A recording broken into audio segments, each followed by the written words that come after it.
یہ جو تقوی اختیار کرنے والا وَمَن يَتَّقِ اللَّهَ، یہ سورہ طلاق کے اندر دوسری، چوتھی اور پانچویں آیت کے اندر بار بار یہ کلمہ ریپیٹ ہوا ہے،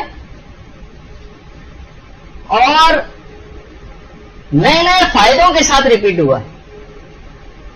یہ جو دوسری آیت میں وَمَن يَتَّقِ اللَّهَ يَجْعَل لَّهُ مَخْرَجًا وَيَرْزُقْهُ مِنْ حَيْثُ لَا يَحْتَسِبُ، ایسی جگہوں سے رزق ملے گا کہ گمان بھی تمہیں نہیں ہوگا اور خدا تمام مشکلات سے بھی تمہیں نکال لے گا. پھر اسی سورہ طلاق میں پھر یہ کلمہ ریپیٹ ہوا وَمَن يَتَّقِ اللَّهَ، لیکن کس کے ساتھ؟ يَجْعَل لَّهُ مِنْ أَمْرِهِ يُسْرًا، خدا تمہارے تمام کاموں میں آسانیاں پیدا کر دے گا، تم تقویٰ تو اختیار کرو. یعنی بار بار پروردگار آگے بتانا چاہ رہا ہے. پھر تھوڑی سی آگے آیت چلتی، اگلی آیت ہی پھر آتا ہے وَمَن يَتَّقِ اللَّهَ يُكَفِّرْ عَنْهُ سَيِّئَاتِهِ وَيُعْظِمْ لَهُ أَجْرًا، کہ تمہارے تمام گناہوں کو بھی پروردگار بخش دے گا. تم تقویٰ تو اختیار کرو، تمہارے لیے اجر عظیم اس نے رکھا ہوا، تمہیں اجر عظیم بھی وہ عطا کرے گا.